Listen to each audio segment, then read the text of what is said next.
All right, everyone. So, welcome back to Dan's Garage.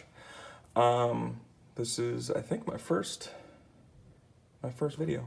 All right. Well, I know how much I get angry when people do a really long introduction. I just want to know the answer to something. So, you broke your wheel stud on your Toyota 4Runner. This is the 4th Gen 4Runner, 2003 to 2009. V6 or V8 doesn't matter. I also believe that they use the exact same wheel stud on the 3rd gen as well as the 5th gen. So this will probably apply, but if that's your specific case, look that up.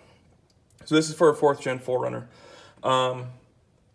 As you all probably know, removing drum brakes, especially brakes that can be old without the proper tools, is a real giant pain. So what I elected to do through a bunch of research was to not remove them, to simply put essentially what can be termed like a ratchet strap. This is an old hockey belt that goes around pants for the hockeys. Anyway, so I put it around the whole system like this.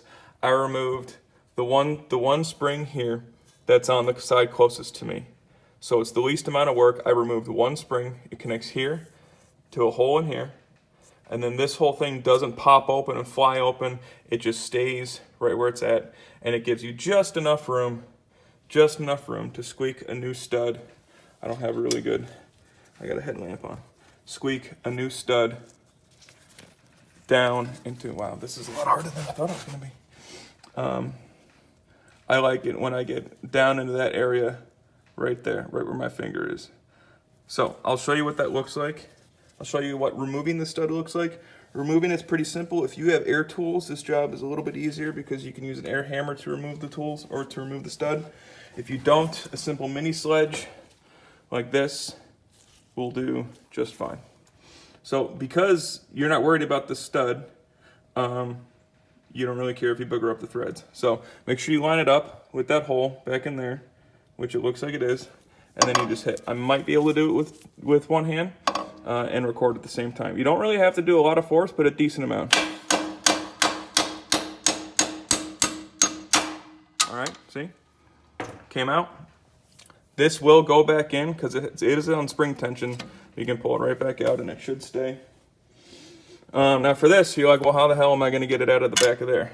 I just push it through and then I go with a magnet tip and I try to get behind it like this and I try to just maneuver it out. It may take you a little bit in order to do it, but I grab it like so and maneuver it out. So that's taking it out. Putting it back in is pretty simple. So I have a brand new wheel stud here I got from O'Reilly's. I always love it when videos include part numbers. So this is for a 4th gen Toyota 4Runner again. These are wheel studs for the rear. I'm pretty sure they'll work for the front, but just check to make sure. 610-462. These are the studs you want. I got the different ones. They're 610-4 something or other. They're not the right ones that you want. 610-462. All right. So you'll know they're the right ones because they have like this mushroom head on it as opposed to just a straight flat head at the top. The knurling isn't right there. So for this, what I usually do to install it is kind of reverse of removal. So I'll go back. I'm taking them all out right now, but right now I'll go back. So that's where we want to get it in. So if you remember from my last video how to take them out, it's kind of reverse of removal. What I like to do, and I hate it when this happens, but my recording equipment is very sparse right now. I'm just using a cell phone, so I apologize. I'm going to lubricate the tines up here, the splines, as well as a little bit of the collar right there where the threads stop just before the tines begin. I'm going to lubricate the whole thing so it goes together a little bit easier, and then I'm going to lubricate in the bore right there. And I'm going to push it through, and I'll show you after I push it through and what that looks like. So I'm going to put the phone down just for a second. All right, a little bit better of a light. So you have your stud greased, just like I said, just a little bit. You don't need to go overboard. And then the bore greased. It's probably a little bit too much, but honestly, it's really not going to matter. So what I do, it's going to be extremely difficult for me to show you with one hand. So you go in at your angle. Make sure that your shoe is pulled out all the way, and it is. It doesn't need to be out like super far. That doesn't look like a lot of space, but it's plenty of space to get this in here if you go at the right angles. So it fits back in there, like so. Now I'm going to rotate it back in, and I'll show you out here. I'm going to go in and rotate it like that as much as I can. Then I'm going to stick my magnet through that hole, the same magnet I used to take it out, and I'm going to catch it right on the head here, and I'm going to pull it through. And you'll see when we pick up right after here what that looks like. So I'm going to go in at an angle, back as far as I can to get it behind the hub. Then I'm going to stick my magnet through the hole. I'll show you. I'm going to stick my magnet through here, and I'm going to pull it out this way. All right, so I tried to pick up pretty early on before I pull the whole damn thing through. So I have it back there. It's seated back there. I have it held at the head right here. So you're just going to kind of wiggle it until you pull it through. All right, from here, you can get rid of the magnet.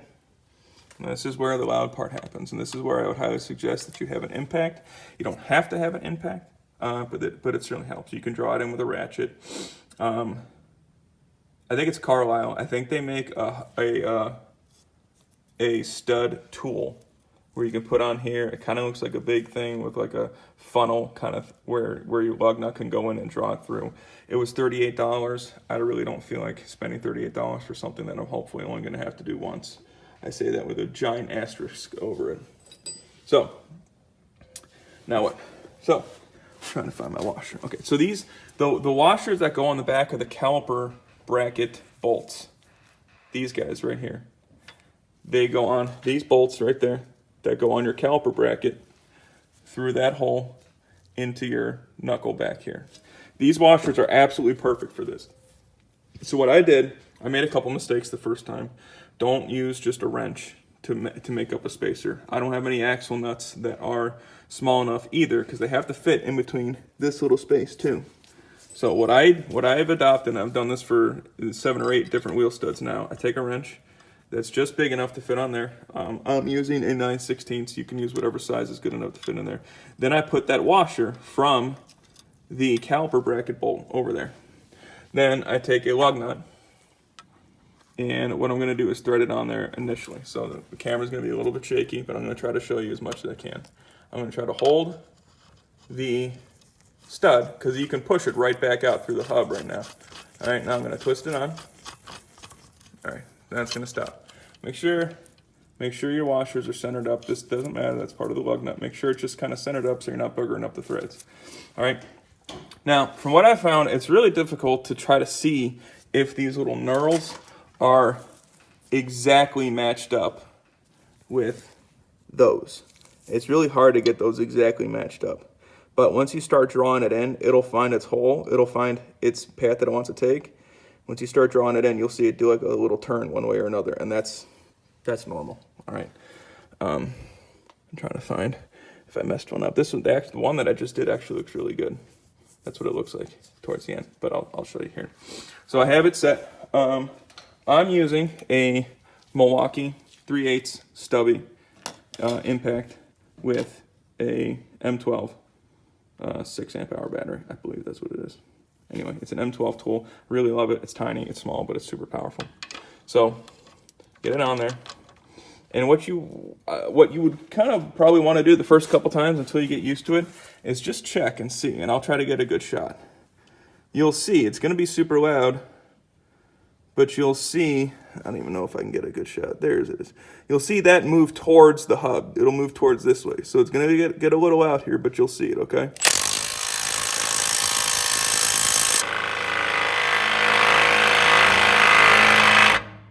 All right, so super loud, but you saw it draw it in there, right? I'll just address something real quick you guys may have seen already. I do have my caliper hanging by its hose, all right? I fully intend on replacing these brakes and replacing this hose sometime in the next month or so. So I usually don't do it, but this hose is also super tiny. Plus, to be honest with you, hanging it like this, the caliper isn't really super heavy. I really don't have a problem with it. So the caliper is hanging right there just because with the impacting motion, no matter how I try to set it up, even if I try to get a coat hanger or something, it's just going to be in the way no matter what. There's no real room to get it to like go anywhere without twisting the hose or anything like that. So I just have the caliper hanging here. I haven't had a problem yet. If you don't like that, well, it's not really your truck, so I don't really care. But I plan on replacing these anyway in the next few months. So what I'll do now is I've drawn it in, but it's not drawn in all the way. So I'll loosen it a little bit like that. And I'll loosen it all the way. I usually don't, but I'll show you for this case.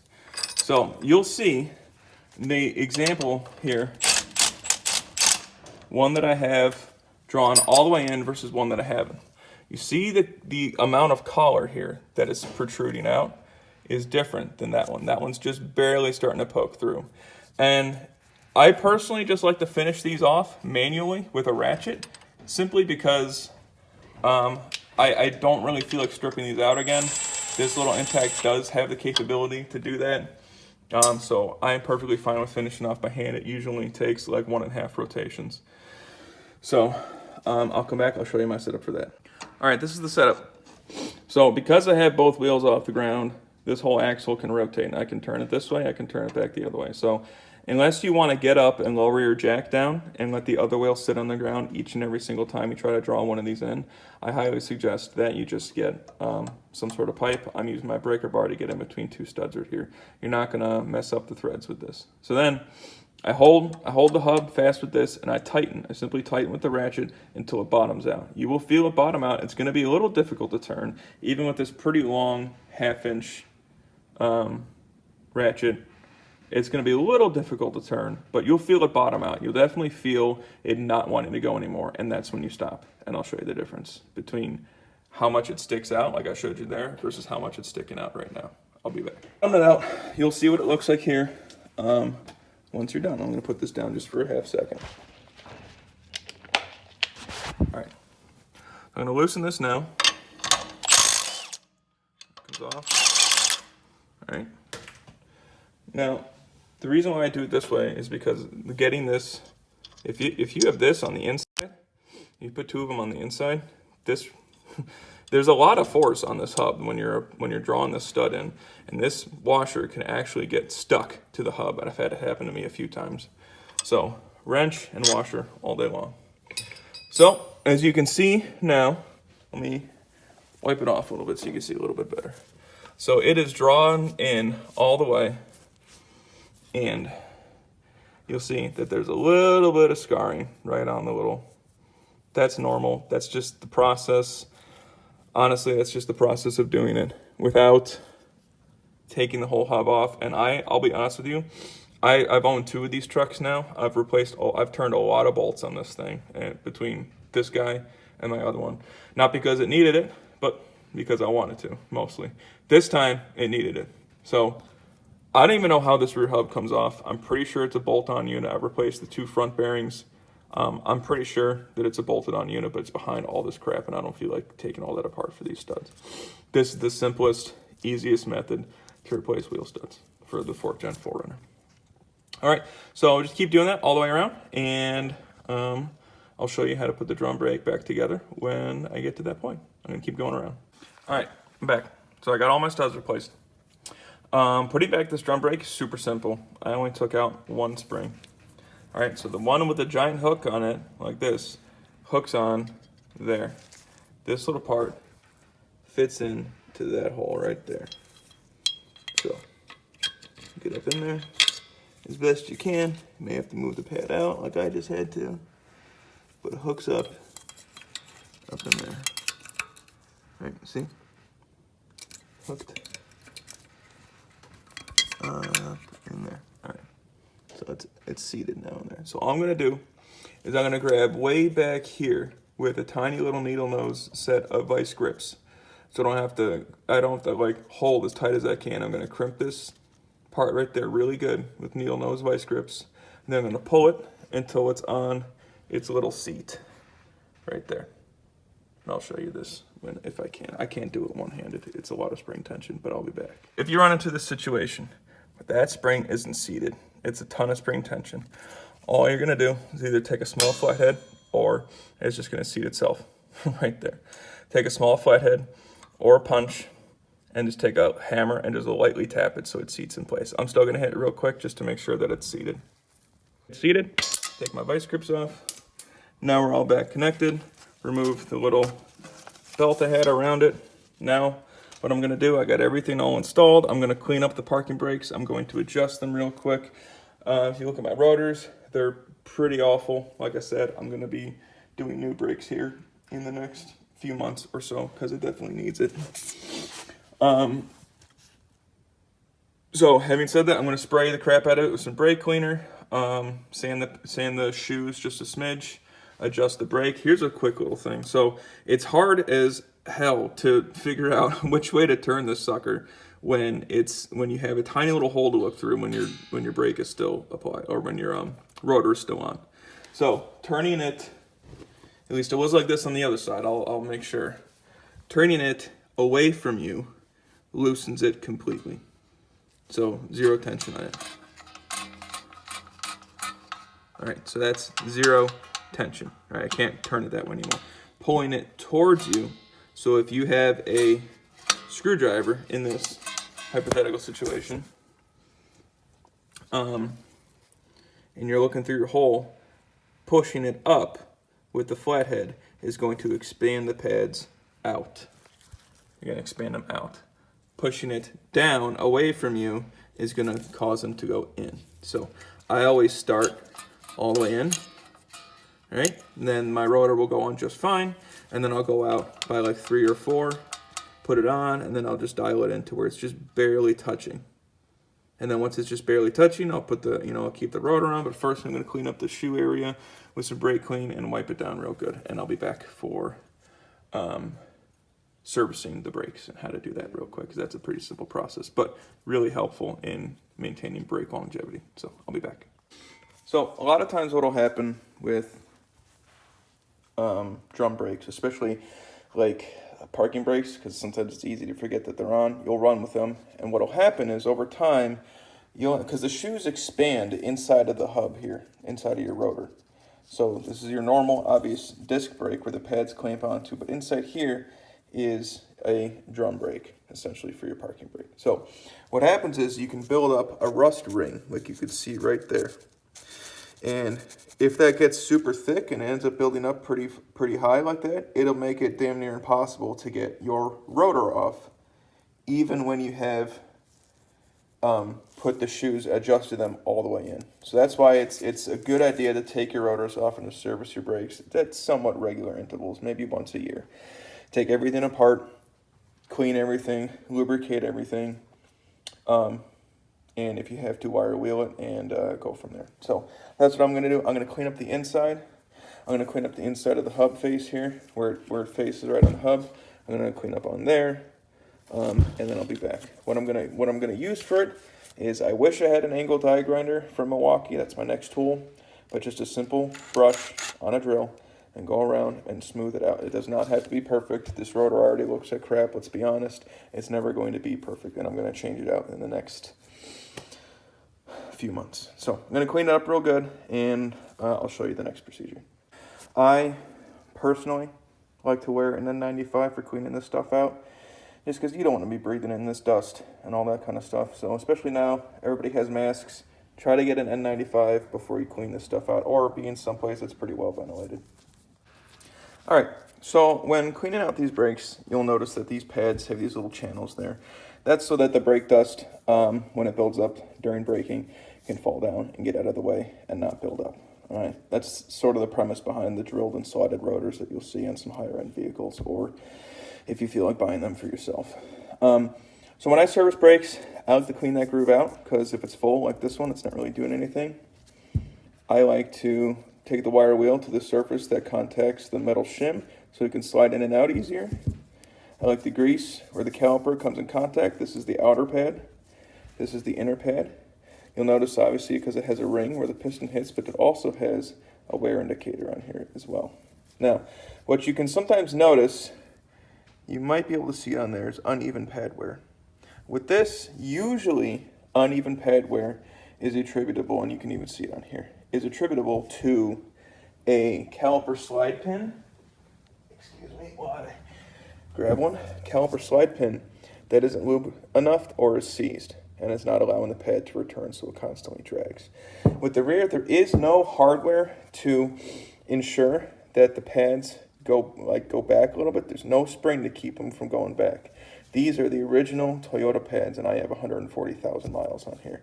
Unless, and what I'm more leaning to believe, due to the sheer amount of miles, is that when these brakes were replaced, they were only replaced once in the life of the vehicle, and they were replaced with Toyota OEM stuff, which is cool to, I mean, no, I highly doubt pads and rotors would last 140,000 miles. There's just no way that's happening. But it is an OEM pad. This backing plate fell off, and you can clearly see Toyota marked on there. So, backing plate, this backing plate's super easy. Bend this tab a little bit down, bend that tab a little bit down, bend that tab a little bit down, and then it all just kind of seats together, up and back down and in. So it'll fit like that once it's done. But I like to clean all this with a wire wheel, lubricate this side, so the piston has something nice to kind of, so the piston is lubricated when it's pushing up against. And usually if I have the whole blessed thing off, I'll lubricate everything, like where the shims are, underneath the shims themselves, the pads themselves. But I don't really feel like taking the shims out because, as I mentioned for a couple times, I'm going to be doing these brakes here in a little bit. I just have it all apart now, so I figured I might as well do it while it's right here. So I'm going to clean the ears, I'm going to clean the backing plates, do it on both sides. I'm going to wire wheel the slide pins, I'm going to grease them. An important, real quick note, important thing to note with greasing slide pins on any vehicle, always use a silicone-based lubricant, all right? Don't use a petroleum-based, don't use like an actual type grease kind of thing, because the little rubber boots on your caliper bracket will, they'll expand, they'll kind of swell up from that petroleum product. It's not meant to handle actual grease, it's meant to handle a silicone type grease. Now, I think I bought this either off of Amazon. In no way, shape, or form sponsoring this. This is what I've used for the past couple years. I've only had one tube of it. I don't really use it a whole lot. You don't need to use a whole lot. Usually, brakes will come with a little packet, looks like a little ketchup packet of the type of grease that they want you to use for their particular pads. It's almost always a silicone-based grease. So you can either get the 3M paste that you'll see like Eric the Car Guy or South Main Auto. You'll see them have, those are two really good channels to look at. They'll have like a 3M silicone paste that has like a brush that you take out and just do the exact same thing I'm going to do with this. But silicone grease only for this type of thing. All right, and really that's about it, guys. You'll use 17 millimeter. I should have stated this all up front, but you'll use 17 millimeter for pretty much everything. And then the lug nut, where the hell is it? The lug nuts are, as I'm sure, 21 millimeter, as you found out already. So we did all that because of this. Because of this guy. I torque my lugs down on my truck here to 100 foot-pounds. I think the manual says like 87.5 or some stupid number like that. I just do 100 foot-pounds. I've owned two of these trucks now. Never had a problem. I was tightening. It kept going, and by the time the thought in my head came across, because I've been working on cars for a little bit now, but by the time the thought in my head came across, this really feels like it's gonna break. And then it broke, and then it sheared as soon as that thought came across my mind. So that's what this is. That's what we were trying to prevent, or that's what we were trying to fix. I decided to do all of them back there because a couple others felt pretty spongy too, to be honest with you. It's that sponginess feeling that kind of has me worried. But yeah, the cleanup phase kind of sucks a lot. I torqued everything. I clean my tools, not that you guys probably care, but I clean my tools with, and not a sponsor, nothing like that. I bought these all with my own money, tub of towels. I love it. It's decent for your hands. Don't make your hands all cracked out and nasty. They smell pretty good, and they are really freaking good at cleaning stuff. So I'll usually use one of these towels to wipe off all my tools before I'm done. And then I'll take this guy for a spin. And yeah, so that's pretty much it. I'll be uploading content as regularly as I can, especially with something like this where I couldn't really find a good clear-cut answer as to how do you do this. I really, really was dreading the thought of taking my parking brake assembly apart. I just did not want to do that. I was seriously considering riding only on 5 lugs, but yeah, that's not safe. So, all right, guys. Well, let me know if you have any questions, comments, concerns. Yeah, that's it. Be safe. Love you guys. Have fun.